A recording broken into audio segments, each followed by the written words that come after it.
gitu. Jadi setiap hari sebenarnya gue nanya, ini bener untuk gue doang atau bener untuk keluarga gue doang gitu. Every day. And I don't have the answer. Jadi ya. Time will tell ya. I hope so ya, time will tell, tapi ya. Jadi menurut lo Pak Anies mending nyagup daripada nyapres gitu, Ji? Iya, gue memilih itu. Nah, that's your headline right there ya. Nanti tolong.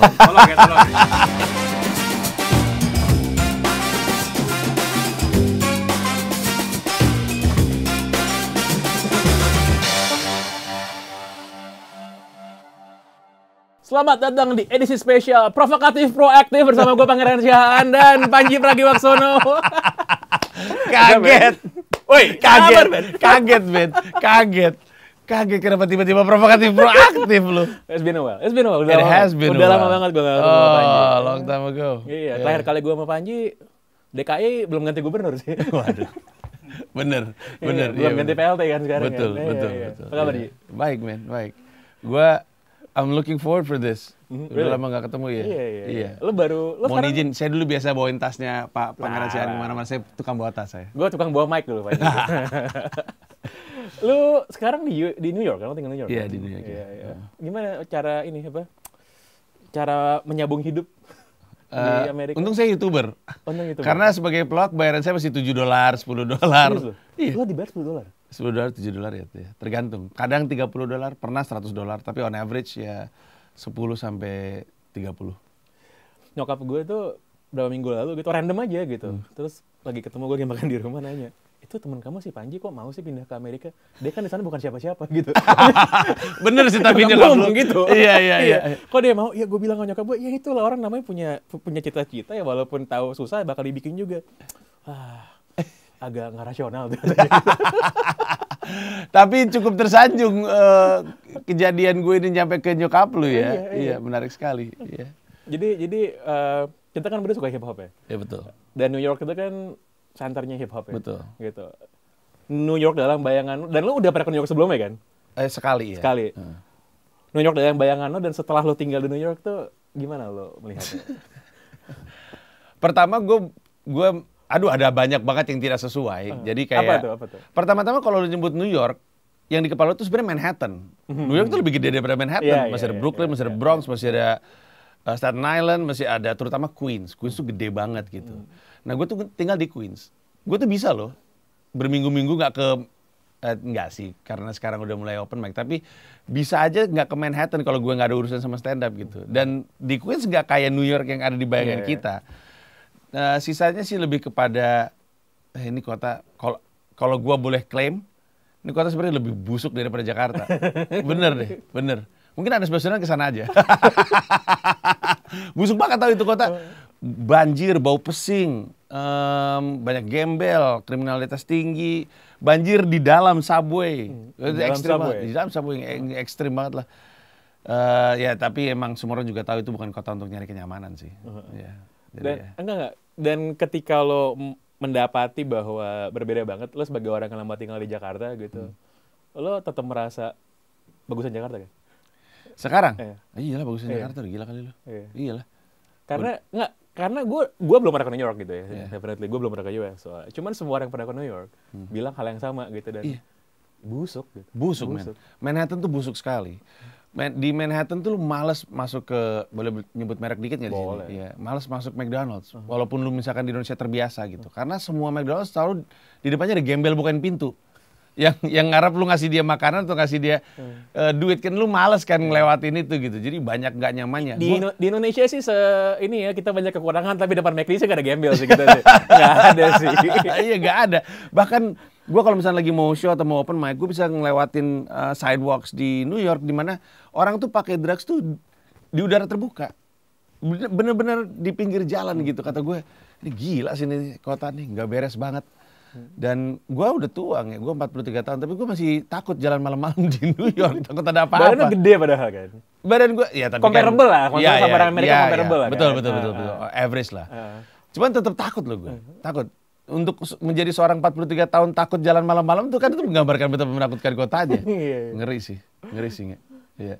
Alasan lu nggak pernah kesana juga pasti karena bukan negara sepak bola sih. Enggak sih, gue merasa bahwa gue kan suka history ya gitu-gitu ya. Buat gue Eropa lebih banyak, lebih historical lah. Iya. Gitu Ya, kan. tapi nggak terhindarkan lah histori Amerika juga. Iya, cuman terlibat. enggak, gue kan tim basket kita kan sama ya sukanya kan.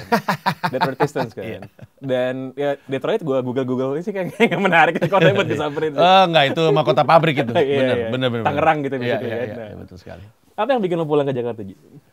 Sekarang sih gue lagi ngerjain sebuah project untuk Riri Riza dan Mira Lesmana, sebuah series yang akan tayang di streaming service.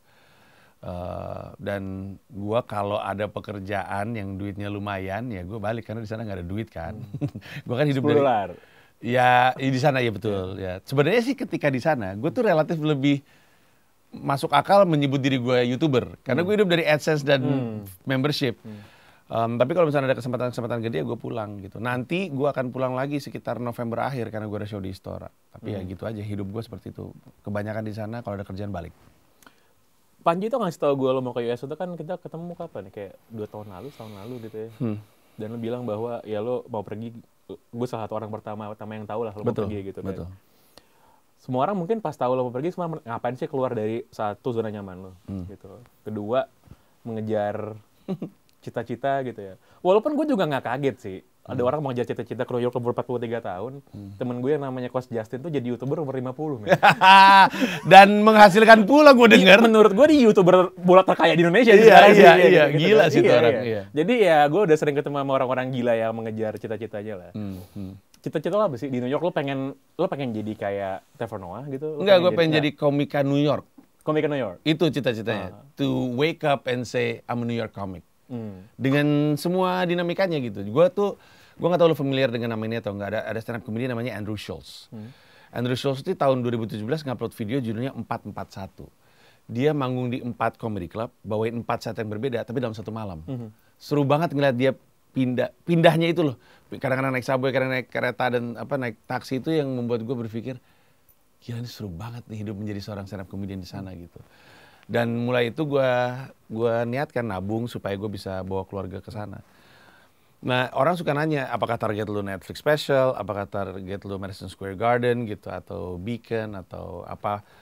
Gue bilang kalau itu nyampe, atau itu terjadi pada akhirnya, itu ya dampaknya aja. Tapi yang gue cari tuh adalah hidup menjadi New York comic gitu. Gue nggak pengen ketika tua terus udah gitu nyesel aja nggak dilakuin gitu. Ya udah gue jalanin. New York comic lo pengen jadi someone yang I'm from the block gitu ya? Gue mau bilang I'm a part of them. Kan kira-kira kita ngelihat nih New York comic ini keren-keren banget nih. Gue tuh pengen bilang bahwa oh ini gue nih bagian dari mereka orang-orang ini. Itu yang gue pengen. Karena gue nggak mau bilang bahwa gue akan jadi, karena orang suka nyebut ini, gue akan jadi Ronnie Cheng atau jadi Jokowi. Nggak berani untuk ngomong ke arah situ, tapi gue mau bilang bahwa setidaknya ketika ada yang nanya, di New York tuh ada orang Indonesia yang jadi stand up comedian, jadi ada gitu, ada satu at least. Oke. Lo tuh ngasih timeline nggak sih atau deadline nggak sih sama cita-cita lo ini tuh, kapan lo bisa decide ini sukses, kapan lo bisa decide gue mendingan ke TV Indonesia lagi aja deh. Tadinya 3 tahun. Okay. Visa gue nih usianya 3 tahun, jadi selesainya di 2025. Tadinya rencana gue adalah dalam 3 tahun ini mari kita lihat apakah si Panji ini bisa punya karir yang membuat dia hidup dari karir stand up-nya. Kalau nggak bisa, mending kita pulang aja. Kasihan anak-anak. Tapi sekarang setelah gue jalanin, gue ngeliat ini Dipo kan SMA di sana, si Shira SMP. 3 tahun kemudian Dipo akan kuliah. 3 tahun dari sekarang Shira akan SMA. Sehingga setelah gue pikir-pikir, kayaknya mau nggak mau gue harus cari cara untuk bertahan di situ terus deh. Jadi gue akan ngelanjutin, walaupun dalam 3 tahun itu nggak kelihatan progression yang oke gitu, gue akan nyari cara untuk tetap ada di sana, untuk anak-anak gue, tapi juga untuk nerusin cita-cita gue gitu. Gue nggak tahu ya Ji, lo bakal sukses atau nggak jadi komik di New York, tapi yang menurut gue punya potensi sukses jadi komik di New York itu Dipo sebenarnya, anak lo. Iya betul. Menceritakan bapaknya coba jadi komik di New York ya. Teman-teman gua komik yang ada di New York itu mereka bilang, sebenarnya yang nanti bakal jadi New Yorker tuh anak-anak lo. Anak-anak lo yang punya peluang untuk jadiin apapun yang jadi cita-cita lo, kata dia. Ya benar juga sih. Biasanya juga gitu kan. Immigrant father-nya struggling, anaknya yang jadi flourishing. Ya mungkin. Iya. Atau anak-anak lo jadi reverse-nya Hasan Minhaj gitu. Anak-anak lo jadi scientist ntar. Iya, mungkin ya. Mungkin Soalnya ya. Hasan Minhaj kan jadi pelawak. Jadi pelawak, kan? jadi pelawak. Iya, mungkin aja. Ini di dalam obrolan kita nih nggak ada skripnya, nggak ada rundown. Dan kebetulan lawan ngomong gue juga tukang nanya-nanya. Tadi sebelum mulai dia udah bilang sih, ntar gue nanya-nanya juga ya. Gue nggak tahu dia bakal nanya apa sih. Semoga pertanyaannya baik-baik aja ya. Ini bukan cue buat lo buat tanya sih. Gue cuma ngasih tahu kalau lo mau nanya silakan. Iya, oke. Gitu. Oke. Ya, nanti akan muncul ketika pembicaraan kita nyampe ke sebuah titik, nanti akan muncul juga Ya, kok. itu kan tergantung gue mau bawa ke sana atau nggak bicaraannya kan. Iya, Kalau boleh, nggak oke. kita ngomongin New York aja lah. Iya, Apa boleh. Gue sebenarnya mempertanyakan kenapa sebagai hip hop head lu nggak pernah kepikir ke sana, karena I know money isn't the issue. Lu kerja bolak-balik mulu. Dulu. Lu nggak suka ceweknya ya? Kenapa coba? Gua tuh 2 kali diajakin sama keluarga buat ke US. Gue punya banyak keluarga di West Coast lah. Nah, ada California kan banyak banyak orang Batak lah di sana kan. Gitu kan. Iya bener. Ya kan. Cuman gue merasa bahwa ya nggak ada dorongan aja sih gue. Masa? Nggak ada dorongan gue. Nggak ada dorongan. Ini kotanya Biggie Smalls. Exactly. Ini kotanya The only Jay-Z. reason mungkin one day gue bakal ke Amerika, New York, just to watch hip hop gigs aja di mana-mana gitu kan. Dan gue tahu walaupun Staten Island basically itu kepulauan seribunya New York gitu kan, mau visit the Lucu banget lagi. Shaolin Temple, buat Clan Iya, kira-kira gitu iya, kan. iya. Cuman itu doang sih, belum Enggak, tapi sempat kan aja. maksud gue kan ada anggapan kayak nonton U2 di Dublin, nonton Persib di Bandung, nonton Garuda di Gor Citra. Itu kan experience yang Betul. wajib gitu. Masalahnya semua hip hop artis kesukaan gue kan from the past. Baru ya. They're masuk no akal. longer active kan, kadang-kadang Betul, aja betul. gitu. Jay-Z aja udah jadi entrepreneur sekarang. Iya, Sama- Kanye udah jadi orang gila sekarang. Gitu kan. Dan gue tuh nonton those hip hop New Yorkers itu semuanya di luar New York semua kan. Gue nonton Wu-Tang tuh bukan semuanya sih. Gue nonton si Ghostface sama Raekwon tuh di Inggris gitu. Gue nonton Public Enemy di Jakarta waktu itu kan. Iya. Ada gue juga bareng sama. Ada juga. Iya. Itu keren banget malam Keren itu. banget itu, Itu iya. keren banget sih. Dan nggak pernah ada sih menurut gue. Memang belum ada dorongan aja lah gue datang ke sana. Iya. Oke, nanti Lo juga. makan bagel gitu nggak sih? Itu kan kalau tipikal Gue nggak suka New York- bagel. Oh, lo nggak suka bagel? Iya, gue nggak suka. Kemarin gue habis jadi rame di sana karena gue diundang sama sebuah podcast namanya Immigrant Jam Podcast. Yang awalnya tuh Immigrant Jam Comedy Show. Jadi acara stand up imigran semua. Hostnya namanya Lucy Paul. Di setiap akhir show dia selalu nanya, kalau lu adalah wali kotanya New York, apa yang mau lu ban? Makanan apa yang mau lu ban dari New York? Dia nanya itu karena New York banyak sekali makanan-makanan menjijikan sebenarnya. Terus gue bilang bagel, rame langsung. Rame di kolom komentarnya rame karena bagel kan ya makanan yang sangat New York. Sebenarnya Jewish sih, tapi ya kan dia banyak di New York juga. Gue gak suka bagel justru. Menurut gue dry, keras dan segala macamnya. Terus tapi kan ada yang dengan cream cheese dan segala macamnya masih nggak enak. Gue malah lebih sering makan pizza. Makanan gue pizza di sana. Artichoke pizza. Artichoke. Lo udah ke berapa talk show di Jakarta semenjak lo pulang? 4. 4. Iya. Nggak, gue lagi menghindari pertanyaan-pertanyaan gimana kangen makan Indonesia nggak gitu-gitu kan nggak usah Tapi ditanyain. enggak. Orang di sosmed tuh orang suka nanya, "Bang, ada makanan ini enggak, Bang? Ada makanan itu enggak?" Hampir semuanya tuh ada apalagi Queens. Dan gue sendiri juga lupa bagaimana diverse-nya New York ya. Karena waktu itu gue izin sama teman gue mau balik dulu nih. Terus gue mau nyebut Lebaran, tapi gue deskripsinya I have to go back to Indonesia. It's like Christmas but for Muslim. Terus dia bilang, "You mean eat?" gitu. Terus gue bilang, "Oh, lu tahu ya?" "Come on, man, this is New York." Dia bilang kayak gitu. Tahu lah gue gitu. Terus jadi diverse. Bahkan orang nanya, "Bang, ada masjid yang toanya ngeluarin azan?" Nggak ada di Queens gitu. Jadi kalau soal makanan sih nggak pernah kangen. Tapi mungkin rasanya agak beda ya karena ada spices yang nggak ada. Gue bisa ngasih pertanyaan lebih spesifik lagi soal itu sih. Lo pernah ketemu yang Nation of Islam 5%ers gitu nggak? Teman-teman Malcolm X gitu. Belum ketemu. Bahkan nggak kelihatan kasat mata. Kadang-kadang kan lu bisa, wah ini dia, Dia kan mereka. yang pakai jas dan Iya, kupu gitu iya, kan. iya, dia nih orang-orang. Tapi belum ketemu. Mungkin karena gue nggak ada di area-area mereka aja gitu. Panji X gitu kan. Soalnya hidup gue bener-bener cuma nganter sekolah anak, belanja, dan stand up udah gitu doang. Gue belum nonton NBA. Sebenarnya gue ngincer Knicks Detroit. Tapi kan Kemarin kan? Kemarin baru main, Mas? Iya, tapi kan nanti ketika season mulai, kan ini kan baru aja mulai. Kemarin kan gue nggak ada Oh iya. pre-season juga nggak gue tonton. Tapi waktu kan gue dari Januari kan, sebenarnya kan ending season gitu. Tapi nggak nonton juga, nggak nonton baseball. Gue nonton Broadway juga baru belakangan gitu. Jadi emang nggak ada jalan-jalannya sih, stand up doang. Komedi itu kan something yang harus ada local preference ya kan, gitu. Sorry, bukan local preference, local reference-nya. Iya, betul. Karena itu yang bikin orang bisa connect Betul. gitu.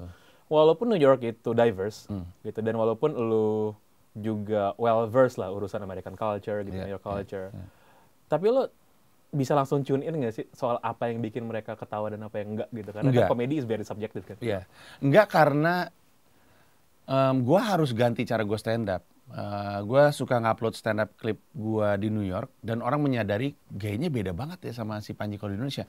Si Panji Indonesia kan theatrical, banyak gerak, ya lu tau lah muka, ekspresi segala macam. Di New York gue straight jokes gitu, ya cuman ngomong aja. Jadi gue mesti mengubah cara gue manggung. Jadi identitas Panji sebagai stand up comedian itu beda gitu di sana dan di sini. Itu satu gitu, karena New York itu kota yang straight jokes dan memang hanya New York yang kayak gitu.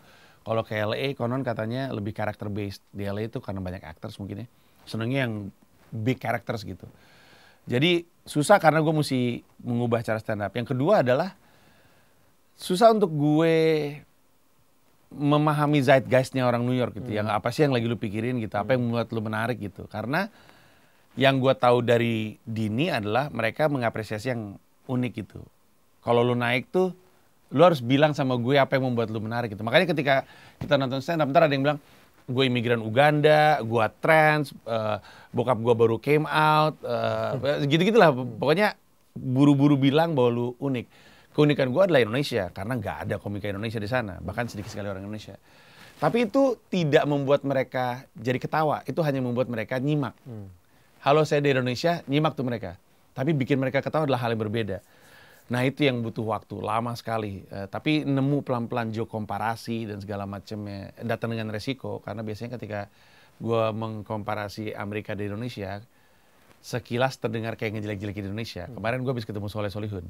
Dia bilang, perasaan lu waktu di Indonesia membangga-banggakan NKRI, kenapa waktu di New York jelek-jelekin Indonesia, kata dia. Brengsek juga nih orang. Tapi itu yang membuat gue susah untuk bisa ngeklik, untuk bikin mereka ketawa. Bisa sih. Tapi pelan-pelan. Dan sekalinya gue bisa, ternyata referensinya masih New York banget. Karena kemarin habis bangun di Boston, gue anyep. Joke-nya nggak kena. Joke di New York tuh nggak kena di Boston gitu. Jadi ya, it's a struggle. It's an everyday struggle. Berapa gede sih crowd lo biasanya? Gimana di sana? Iya. Rata-rata sih yang nonton gue 15-25. 15-25 orang maksud gue. Paling banyak gue show tuh yang di Immigrant Comedy Jam itu 150 orang. Itu terbanyak. Tapi satu minggu setelah itu gue ditonton 9 orang. Show lo paling banyak di Indonesia berapa? Nanti ini di store 7.500. Oke. Lo gimana adjusting ribuan ke crowd yang Nggak ada masalah. Gue udah tahu itu akan terjadi gitu. Dan gue juga, ya tapi lu kayaknya cukup kenal gue untuk I'm not that diva kind of person yang, wah apaan nih kok cuman kayak gini. Bahkan gue tadinya nggak mau bilang gue siapa di Indonesia sama orang-orang yang ada di situ. Mereka tahu pada akhirnya. Tapi gue udah tahu emang penonton dikit, penonton sepi ini adalah bagiannya. Cuman gue nggak tahu betapa nggak enaknya.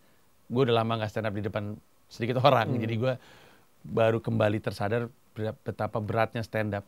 Terutama di kota yang nggak tahu lu siapa. Kalau di sini, gue kadang-kadang ngerasa Panjinya itu di atas keseniannya. Jadi kalau misalnya orang ketawa, gue suka mikir, ini ketawa karena gue lucu atau karena gue yang ngomong. Sebaliknya kalau orang nggak ketawa, apakah karena gue nggak lucu atau karena gue yang ngomong? Karena lu benci gue mau urusan banyak hal gitu.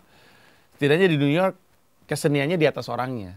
There's a sense of freedom in a way gitu. Ketika orang nggak tahu lu siapa. Sehingga kalau misalnya lu nggak lucu, ya dia nggak ketawa. Kalau lucu, mereka ketawa gitu. Tapi itu juga yang membuat gue stand up-nya jadi berat gitu. Karena gila, sepi juga ya, susah banget ngangkatnya gitu. Dan orang-orang kayak lu dan gue rasa gue juga termasuk sih. Kita kan fit of energy dari orang gitu kan ya. Betul, ya kan? Betul. Nah, kalau nggak ada, iya. Mau lu sebagus apapun gitu kan, lu cuman 9 orang gitu ya. Gue tuh kalau di Indonesia sering banget overdurasi kalau stand up. Karena ledakan tawanya tuh bikin kita pengen ada di situ terus. Di New York, ketika gue stand up tuh lama banget nih 15 menit gitu. Kayak orang ngantor tuh nggak, kalau orang ngantor kalau dia nggak suka sama dunianya tuh dikit-dikit dia ngeliat jam, aduh baru jam 10 lagi, sosok sibuk pas lihat, aduh baru jam 11 lagi, jadi kayak lama banget itu terasanya gitu. Susah banget untuk nyampe ke marknya karena gue keburu panik karena penontonnya nggak ketawa gitu. Susah banget.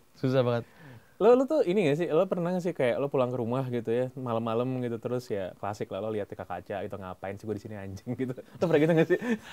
Sebenarnya hampir setiap hari, tapi bukan dalam konteks yang mungkin lu bayangkan. Gue sering nanya ngapain ya gue di sini, tapi gue bukan mempertanyakan itu terkait karir stand up. Gue mempertanyakan ini terkait role gue sebagai suami dan ayah gitu. Karena this is my dream, it's not their dream. Jadi kadang-kadang gue mempertanyakan diri gue setiap hari, itu gue ngapain ya di sini ya? Ini orang-orang ini tuh, anak-anak gue nih kasihan gitu. It has to be their dream come true juga. Tapi New York bukan kota yang menarik untuk mereka. Gue nanya sama mereka, ayo kita sekarang udah di New York, mau kemana? Nggak tahu mereka, nggak menarik gitu. Kalau orang suka sama New York, orang yang agak dewasa dikit, oh kita kesini dong, kita kesitu dong, atau foto-foto lah di Dumbo atau apapun gitu. Nggak ada mereka. Sementara Mila juga punya karir. Dia habis ngerjain album ketiga, dia punya single sama Lale Ilmanino, bagus banget lagunya. Jadi on hold. Dia habis ngerjain series jadi on hold gitu. Dia mesti ngikut gua gitu. Jadi setiap hari sebenarnya gua nanya, ini bener untuk gua doang atau bener untuk keluarga gua doang gitu. Every day. And I have the answer. I don't have the answer. Jadi ya. Time will tell ya. I hope so ya, time will tell. Tapi ya, gua kadang-kadang ini ngapain nih gua di dunia gitu.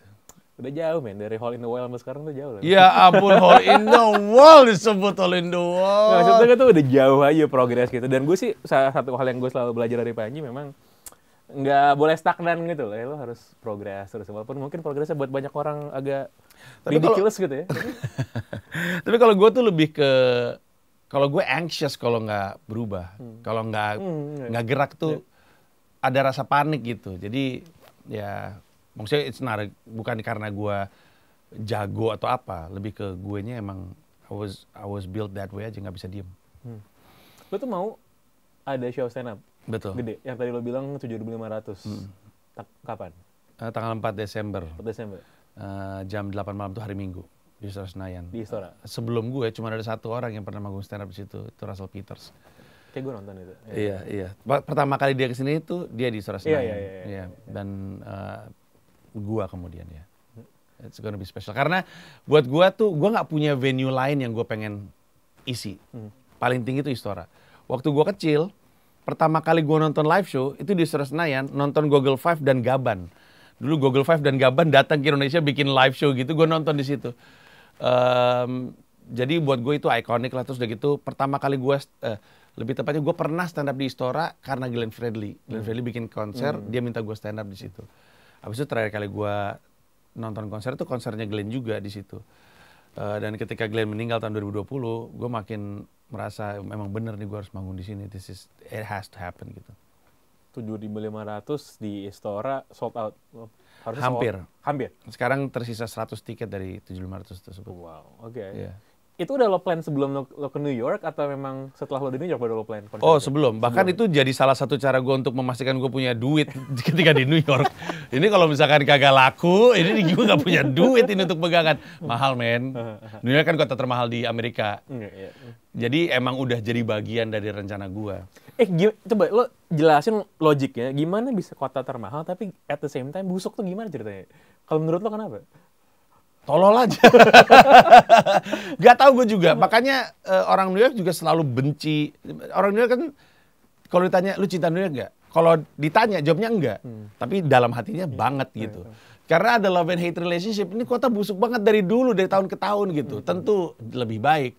Tapi kereta terlambat, kadang kereta batal, di luar lagi badai, terus kita dipaksa untuk pindah.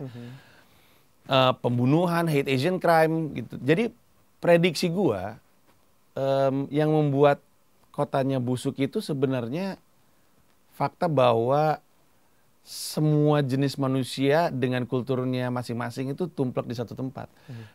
Kalau kota homogen tuh agak lebih gampang diaturnya.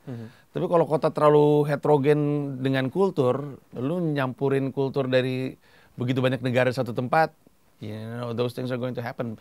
Bukan cuma New York doang, Paris juga kayak gitu. Lo tahu ini London juga kayak gitu. Ini kota-kota, satu-satunya kota besar yang nggak kayak gitu Tokyo deh kayaknya deh. Tapi sisanya tuh berantakan banget gitu. Jadi ya, City juga sebenarnya nggak bersih-bersih banget sih menurut gue. Iya. Cuman somehow New York itu kan notoriously gitu loh. Semua bilang kayak subway-nya ya gembel, busuk banget ya. Iya. Apalagi MRT Jakarta jauh lah pasti kan.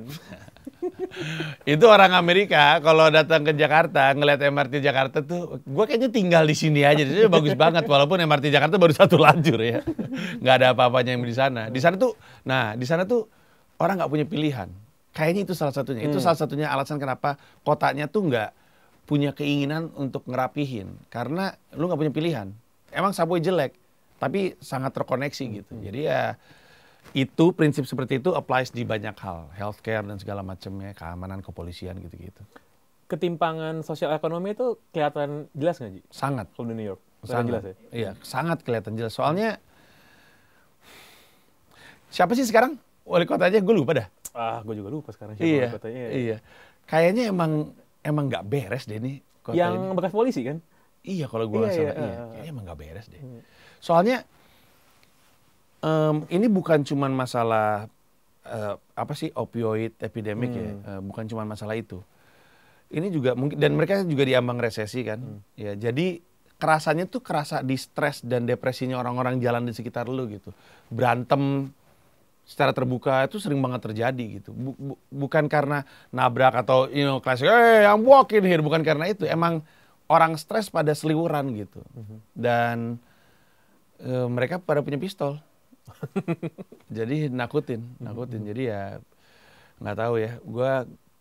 Gue enggan untuk mengakui, tapi gue mau bilang ini kayaknya bukan waktu yang tepat untuk ke New York. Tapi historically speaking, kayaknya nggak ada waktu yang tepat untuk ke New York juga sih. Selalu dalam kondisi mereka nggak pernah beres gitu. Jadi ya mau gimana lagi. Lo kan tinggal di Queens ya, di New York ya? Iya. Dibandingin sama borough yang lain di New York kan. itu lo gimana membedakan Queens sebagai tempat tinggal? Karena ya gue kan taunya hip hop ya, from Queens, from Brooklyn, Bronx. Yang pasti Manhattan bukan tempat tinggal kalau lo udah punya keluarga. Manhattan tuh single people tinggal di situ. Terus pilihannya adalah Brooklyn atau Queens. Tapi Queens itu adalah tempat paling diverse di dunia. Dalam konteks bukan suku ya, maksudnya dalam konteks orang gitu. Lu jalan di satu jalan tuh, ini makanan Yunani, makanan Puerto Rico, makanan Iran, makanan apa gitu. Jadi emang banyak imigrannya dan lebih neighborhood gitu, lebih banyak perumahan-perumahan. Nah makanya ketika gua ke Queens, gue juga milih area Queens. Gue tinggal di Bayside. Bayside itu mostly kulit putih atau orang Korea Selatan. 2 blok dari gua tinggal itu jalan utama itu isinya semua Korea, kafe Korea, kedai bakery Korea, Korean barbecue Korea semuanya. Bahkan apa sih namanya yang untuk pijit-pijit itu, chiropractor-nya tuh Korea gitu. Karena di Amerika tuh sekolah tuh sistemnya zonasi. Jadi lu kalau mau nyokolahin anak lu di sekolah yang lu incar, lu harus tinggal deket situ. Jadi udah kita cari environment yang oke, dan di antara Queens, Bayside yang cukup oke. Walaupun Bayside tuh jauh dari Manhattan. Jadi kalau mau gue open mic tuh, kalau gue mau open mic, gue harus naik bis sekali dan kereta 2 kali.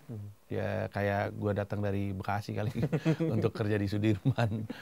Tapi emang ketika gue bilang where do you live, gue bilang di Queens. Biar rata-rata orang bilang oh that's the most Asian thing you can do, karena orang Asia pada tinggal di Queens semua.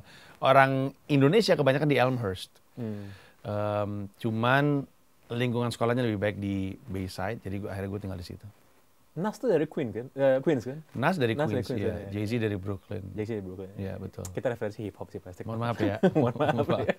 Kalau stand up, siapa yang dari Queens ya? Karena Chris Rock dari Brooklyn. Jerry Seinfeld dari Long Island. Ya gitulah. Oke. Lu kan gini, kalau di US gitu atau di negara lain lah, it's so common buat comedian being so outspoken secara politikal.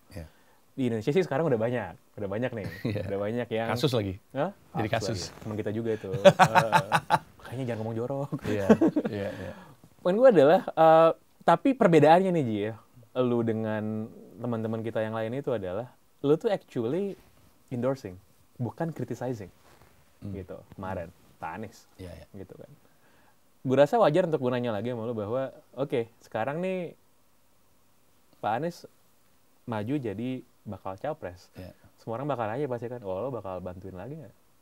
Tim ses nggak? Ditawarin, tapi gue bilang saya di New York Pak, jadi kayaknya enggak sih gitu. Tapi gue juga dibilang sama Mas Anies, if I had my way, I'd rather lu nyagup untuk kedua kalinya daripada jadi presiden. Gitu. Kenapa? Sebenarnya gue tahu yang paling ikonik programnya Anies Baswedan adalah DP0 dan OKOC dan dua-duanya itu tidak berjalan dengan baik. Tapi ada beberapa hal yang gue suka. Jaklingko tuh gue suka banget sebenarnya. Dan gue tahu pengendara mobil nggak ngerti di mana bagusnya Jaklingko. Tapi kalau ada warga Jakarta yang naik transportasi umum, lu ngerti itu di mana. Di luar itu ada beberapa program-program lain yang gue suka. Sayangnya program-program ini program-program yang masih remaja. Kalau lu orang tua, lu punya anak, lu baru tinggalin ketika dia dewasa. Kalau masih belum dewasa lu tinggalin, mati tuh. Nah gue ngerasa program juga kayak gitu. Programnya Anies Baswedan ini belum dewasa untuk kemudian bisa jalan sendiri. Sementara salah satu ciri khas pemimpin baru adalah ngeganti yang udah berjalan lama. Itu yang gue khawatirin gitu. Dan gue nggak tahu ya apakah ini objektif atau enggak. Tapi kayaknya kepemimpinan Anies tuh nggak seburuk yang orang sangka gitu. Nah, kalau gua kan tentu lebih dekat sama kota tempat gua tinggal. Gue cinta Indonesia, tapi gua lebih orang Jakarta tuh identitas gua gitu. Maka gua lebih kalau disuruh milih, gua mendingan lu terusin program-program ini sampai jadi dewasa gitu. Jadi menurut lo Pak Anies mending nyagup daripada nyapres gitu, Ji? Iya, gua memilih itu. Nah, that's your headline right there ya. Nanti tolong ya. Tolong media-media yang mau quote Panji ya, bagian tadi tuh di quote tuh. Karena terakhir kali dia di interview di Asumsi, di quote banyak media juga soalnya. Iya betul. Iya betul. Iya. Tapi itu pendapat gua. Kalau misalnya ibu kotanya pindah, menurut lo bakal tetap sama nggak DKI 1 jadi batu loncatan? Masih karena itu tempat jualan properti aja saya lihat kemarin. Kayak lagi jadi Venirus kemarin presiden gue. Siapa yang jualan properti, Ji? Iya, ada orang ya. Pokoknya ini bagus lah. Ini investasi baik untuk Anda. Nah, gue rasa masih lama lah untuk menjadikan ibu kota negara baru sebagai sesuatu yang seksi dan jadi panggung gitu. Masih Jakarta lah. Ya, walaupun agak aneh ya, DKI 1 yang berikutnya nama-namanya masih nama-nama setengah matang ya? Iya, masih belum ada yang solid sih. Semua masih lemparin nama ke atas meja. Iya. Kelihatan. Namanya juga belum nama-nama yang oke ajak gitu, belum ada ya? Belum ada. Ya karena memang gini, banyak juga yang berpikir, ya kalau bisa jadi kepala daerah di provinsi asalnya, kenapa harus pindah ke Jakarta juga kan? Yeah. Karena toh bisa juga berkarya dan membangun portofolio politik yang bagus di sana gitu. Iya, tapi kan ada beberapa kepala daerah yang setelah jalanin berapa periode nggak terlalu oke juga, jadi butuh panggung lain gitu. Bisa juga. Ada juga. Ya. Tapi kayak kesannya ditangkap tuh kayak DKI 1 ini gak seksi atau gimana sih? Kok orang pada setengah-setengah, pada nggak ngeluarin jagoannya gitu? Ngeluarin orang-orang yang akan jadi jagoan gitu. Kalau gue sih merasa memang saya tarik ulur aja sih. Karena satu, semua kan pada ningkatin soal popularitas sama elektabilitas secara survei. Nanti baru kan partainya dukung atau enggak gitu. Iya, betul. Dan dukungan partai ini kan yang paling penting sekarang. Makin kesini kan kita lihat, dan itu jadi perdebatan nasional juga sebenarnya kalau kita ngomongin capres. Dukungan partai politik kan. Betul. Sekarang bukan ngomongin siapa yang paling bagus, bukan ngomongin siapa individu yang paling kompeten, tapi partainya dukung atau enggak gitu. Itu menurut gue dari sekarang sampai mungkin sampai nama capresnya definitif, itu akan terus bergulir sih isu itu sih. Apa jangan-jangan ya orang-orang ini masih setengah-setengah untuk majuin calon di DKI 1 karena masih ngelihat hasil pilpresnya. Karena kalau Anies Baswedannya kalah, kan mungkin dia balik lagi kan. Ada kemungkinan itu nggak sih? Secara teknis sih masih bisa. Masih bisa. Secara periode waktu? Bisa juga, masih bisa. Iya, soalnya pilpresnya awal tahun. Awal tahun, pilkadanya akhir tahun. Interesting. Iya. Kalau misalkan Anies Baswedan balik lagi, nggak akan naruh jagoan mereka karena tahu mereka mungkin kecil kemungkinannya. Jadi taruh yang setengah-setengah aja kali ya. Iya. Itu juga ini sih, juga menurut gue levelnya itu tes ombak juga. Yeah. Ujung-ujungnya sih gue rasa akan ada nama besar sih yang tarung di Jakarta ya. Karena gimana pun masih jadi barometer politik dan ekonomi lah ya. Iya, dan strategis untuk punya andil di DKI Jakarta aja gitu. Ya, strategically sound gitu. Ya. Terus mau nanya apa ya? Itu tadi gue nanya semua. Gak tahu, menurut gue orang akan berharap gue nanya lu soal pilpres. Iya. Apa yang mau ditanya? Gue bukan orang parpol, gue nggak mau tapi kan lu mengamati. Lu kan pundit dalam konteks banyak hal termasuk politik gitu. Gue ngerasa kocokan partainya pendukung Anies Baswedan ini cukup menarik menurut gue. Ada kekuatan media, ada kekuatan dana, ada kekuatan grassroots. Dari komposisi-komposisi lain tuh apa aja sih grup-grupnya? Ini kan ada Nasdem, Demokrat, PKS. Terus ada PDIP apa? PDIP sampai sekarang sih belum, karena secara angka kan bisa majuin calon sendiri. Oh iya. Di sisi lain juga ada KIB kan, itu udah ada Golkar, PAN sama P3 gitu. Golkar, PAN, P3. Ya. Gerindra kemarin berapa kali ketua umumnya ketemu sama ketua umum PKB kan, Pak Prabowo sama ketemu PDIP Caimin. juga. Ketemu juga, cuman kan orang pada ngukur-ngukur nih, mana akan gabung dengan siapa gitu-gitu. Ya kemungkinan sih itu ya. Semakin lama mereka ajak, semakin si porosnya Anies Baswedan ini bisa jalan sendirian, bernyanyi tanpa ada yang ngimbangin ya. Kan mereka udah colongan, Anies Baswedan udah nggak, kan diturunin lebih cepat dari seharusnya tuh dari jabatan. Tapi kan berarti dia jadi lebih cepat juga bisa kampanye. Jadi ini basically ini orang lagi kampanye duluan. Kemarin aja, hari ini ya, habis ngeliris foto Nasdem. Yang pada ketemuan. Iya, pada ketemuan bareng-bareng gitu. Jadi ini kayak ada yang calon yang kampanye duluan, nggak ada yang nandingin suaranya. Itu kan tidak menguntungkan dari sisi mereka juga. Sebenarnya sih iya. Sebenarnya sih tidak menguntungkan ya. Tapi kita ngelihat pertarungan elit nih dalam hal parpol, ini tuh lagi menunjukkan supremasi parpol sih menurut gue. Gitu. Bahwa gimana pun dalam sistem elektoral yang kita milikin, yang paling penting partai politik. Gitu. Lo dapet tiket atau enggak. Dan kalau lo lihat nama-nama yang beredar yang memuncaki survei itu kan sebenarnya namanya itu doang ya. Pak Ganjar, Pak Anies, Pak Prabowo, tuh top 3 lah. Dan cuma 3 ini doang nih paling mungkin untuk dapat dukungan. Nah, tapi lucunya adalah dari 3 nama ini yang ketum partai cuma 1. Betul, baru mau ngomong gue. Betul. Yang ketum partai cuma 1. Yang 1 kader partai tapi sampai sekarang belum dapat dukungan. Yang 1 lagi bukan kader partai mana-mana. Iya kan? Gitu. Mana yang lebih strategis menurut lu? Soalnya yang 1 karena dia ketua partai udah jelas lah, ini nggak ada perdebatan, orangnya udah pasti ini lah mewakili Gerindra. Yang 1 orang partai tapi di bawah sehingga dia nggak punya kuasa, akhirnya jadi ngambang. Yang 1 bukan orang partai, jadi yang 1 bos partai, yang 1 orang partai tapi bukan bos, yang 1 nggak punya partai. Mana yang menurut lu akan lebih menguntungkan? Posisi mana yang lebih menguntungkan? Yang paling menguntungkan sebenarnya kalau dalam kondisi ideal ya, orang partai yang didukung oleh partai politik ya. Itu sudah pasti. Tapi memang ada kelebihan orang yang tidak memiliki partai jadi bebas kan untuk bernegosiasi dan juga bermanuver dengan siapapun gitu. Dan ya itu kejadian sekarang kan. Menurut berapa lama kita mesti menunggu sampai menurut lu PDIP memutuskan siapa yang jadi calon mereka? Berdasarkan historical nih dan juga ya pengamat banyak yang bilang akan ditunggu sampai menit terakhir sih kayaknya. Tapi kita juga sering kayak gitu ya. Menit-menit terakhir ada perubahan itu sering banget. Pak Jokowi itu dicalonkan PDIP di 2014 tuh terakhir loh. Iya ya. Terakhir. 2019 nama Pak Ma'ruf Amin itu kan baru santer 3 hari bayangin aja. Betul, orang calon 1 lagi juga udah mau berangkat terus akhirnya jadi nunggu di sebuah kedai kopi. Dengan baju putih kan. Betul. Ya bahkan nggak usah jauh-jauh, gue inget ceritanya Mas Anies waktu itu. Mas Anies kan waktu itu dibawa sama orang untuk ketemu partai apa, segala macam. Semuanya serba mepet, jadi mungkin emang mepet-mepet ya. Ya kayaknya mungkin buntut-buntutnya pragmatis juga nih partai-partai ya. Pasti akan pragmatis sih. Kemarin gue ngobrol di beberapa ya, di mana ya, gue sempat ada diskusi juga, yang direkam juga. Terus menunjukkan bahwa partai politik di Indonesia itu jangan diartikan sebagai partai politik dalam pengertian yang sama di negara demokrasi yang jauh lebih dewasa gitu. Tapi lo bayangkan ini memang pemusatan kekuatan-kekuatan lokal aja gitu. Yang klan-klan memiliki kekuasaan, memiliki teritori juga gitu. Ya itu tinggal bertarung antara mereka aja sih, kira-kira gitu. Dan kalau lihat kan sebenarnya konsolidasi kekuatan di partai politik ini kan terpusat itu tuh aja gitu. Gue penasaran pengen nanya nih. Kenapa?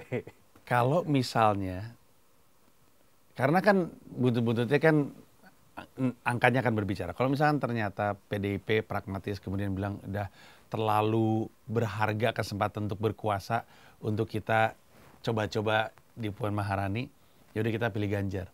What is going to happen with Puan Maharani menurut lo? Ya, gue rasa Udah kepalang tanggung mau jadi apa? Mau jadi menteri, mau jadi apa? Udah pernah. PDI Perjuangan kan partai yang dibesarkan oleh nama Soekarno ya, gitu. Ketua umumnya pun dari awal Bu Mega, yang Soekarno Putri gitu. Ya kalau gue rasa administratif dari partainya itu akan diturunkan sih pasti. Oh, that makes sense. Gitu. Iya. Jadi, that makes sense. Jadi kalaupun Ganjar maju, relasi kuasanya itu kayak Jokowi dan Megawati, tapi Ganjar dengan Puan. Kayak gitu. Salah satu kemungkinan sih kayak Iya, gitu. iya. Berarti nanti Ganjar duduk di kursi kayu, nggak ada Puan Maharani duduk di kursi empuk.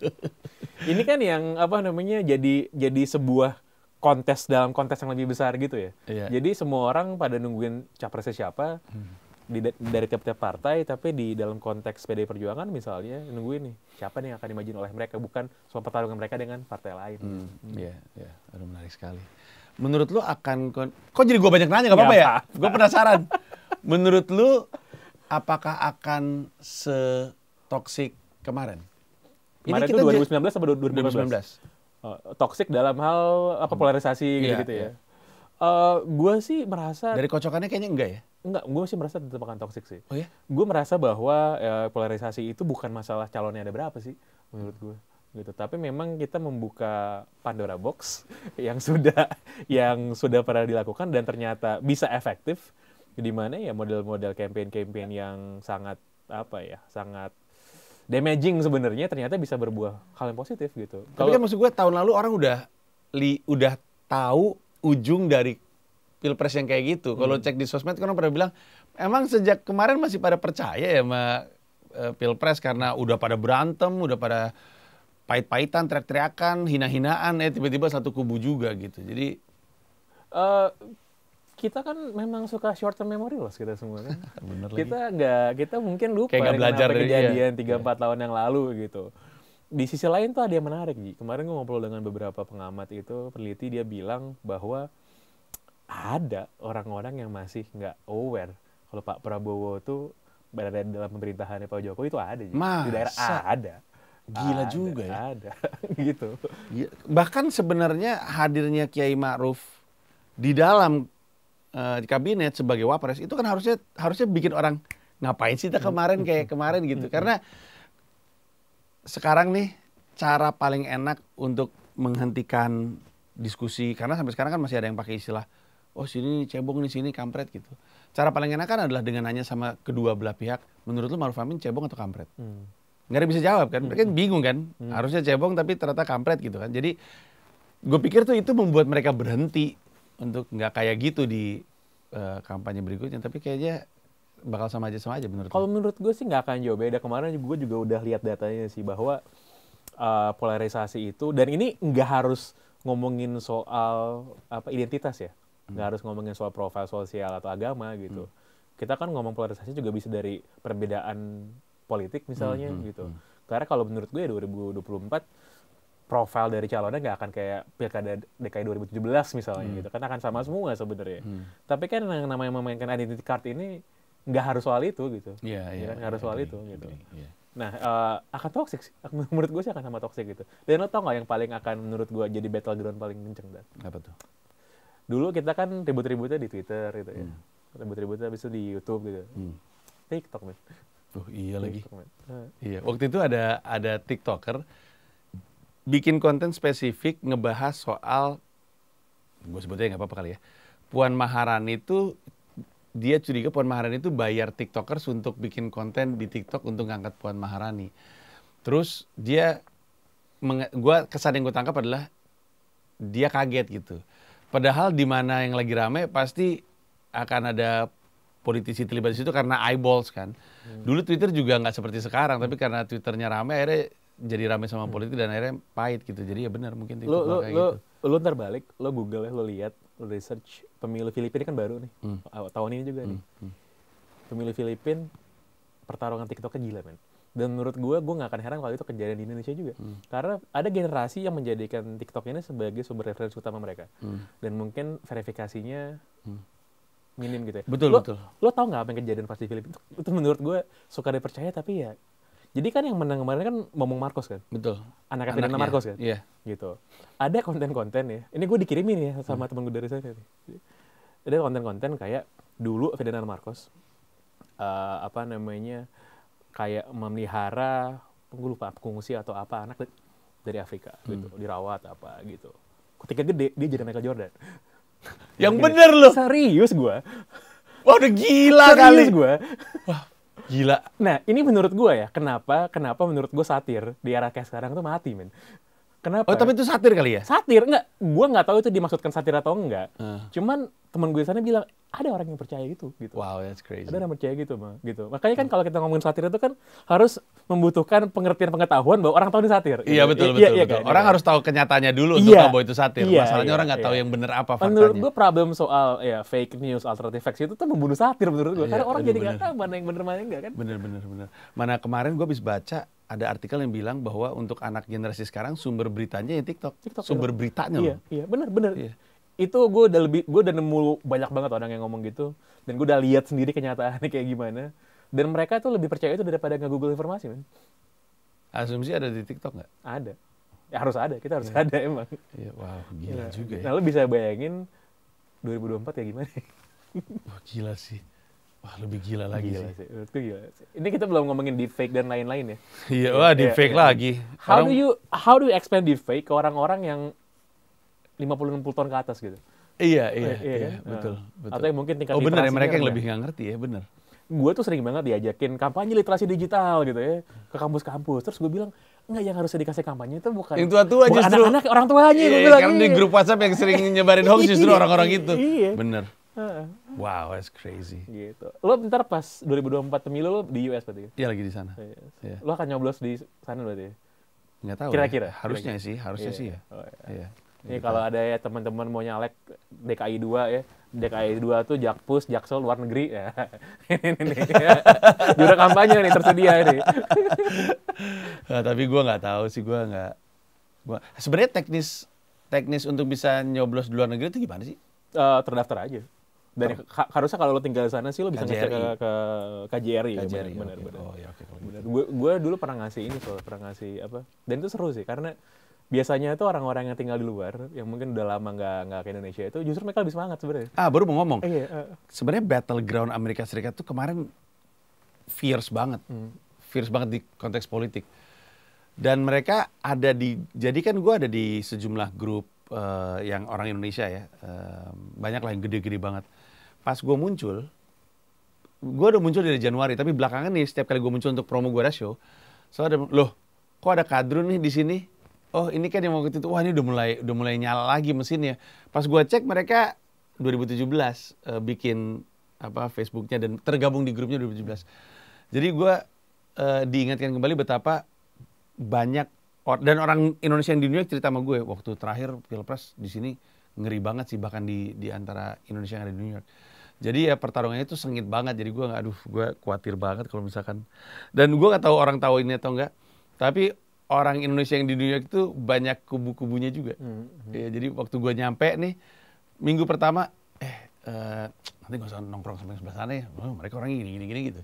Terus gue jalan lagi, kemarin katanya, lu ketemu sama orang Indonesia, jangan terlalu sering di situ. Kata gue, kenapa pada musuhan nih orang Indonesia? Salah satunya terjadi gara-gara itu. Salah satunya, walaupun bukan satu-satunya. Jadi ya ngeri lah. Itu perbedaan kelompok arisan gitu ya? Ya, kind of. Ya, something similar. Apa sih yang nggak diarisankan di Indonesia aja? Orang hip hop aja ada beda-beda aja. Yo. Bawa, do not go there pakai. Gua di situ hanya anak buah gua. Oh iya, soalnya dari semua jenis sektor yang dimasukin Panji, yang actually dia anak bawang tuh di hip hop soalnya. Betul. Di situ gua nggak berani ngomong, nggak berani bersuara. Saya diem aja. Iya kan? Gua insecure lah sama. Apalagi sekarang banyak yang keren-keren. Oh iya. Banyak banget. Crazy. Keren banget sih menurut gue. Iya. Dan lihat sini hip hop Indonesia jadi mencer tuh keren sih. Iya, gue kan suka bikin reels ketika gue di sana, video-video perjalanan gue di sana. Gue pakai lagunya Joe Million, Tuan 13, Lace, Rai juga. Karena gue suka sama mereka, ini anak-anak baru, Nayaka. Jadi keren banget sih mereka. Makanya gue ditanya mulu kan, lu kan di New York, masa nggak bikin album? Ya, masalahnya yang gue lihat nih jagoan-jagoan semua dari era zaman sekarang, dia have to be tight, kalau nggak malu juga ngapain ngeluarin album tapi jelek. Jadi ya udahlah. Bentar dibilang jauh-jauh di New York lagunya masih kayak begitu gitu. Jadi gue santai aja deh, saya di skena ini saya. Inilah, ntar kalau lo udah nggak $10 lagi, lo beli beat ke DJ Premier lah. Ih, ngeri banget. Ya atau sebenarnya sih jalan-jalan di Times Square, ajakin gue, you wanna beli? I'm a producer man, I'm a musician. Di jualan CD kan banyak banget tuh. Jadi ya paling di situ gue beli. Tukang tipu. Great talk as always. Thanks for coming. Dengan senang hati. Kapan lagi? Sekali lagi stand up show lo? Acaranya sebenarnya tanggal 4 Desember, udah nggak lama lagi di Istora Senayan. Nah, judul pertunjukannya adalah Komedo Menoi, tapi tiket... Itu gue penasaran tuh apa sih artinya?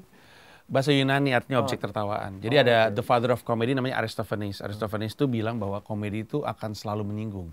Dari zaman dulu dia bilang kayak gitu. Karena komedi butuh objek untuk ditertawakan. Dan selama ada objek, selalu ada yang nggak terima. Show-nya tuh tentang ketersinggungan, argumen gua. Karena belakangan ini susah jadi pelawak. Orang tersinggung mulu. Nah, jadi itu pembahasan utamanya. Nah, tapi tiket on the spot-nya udah 100. Tinggal 100?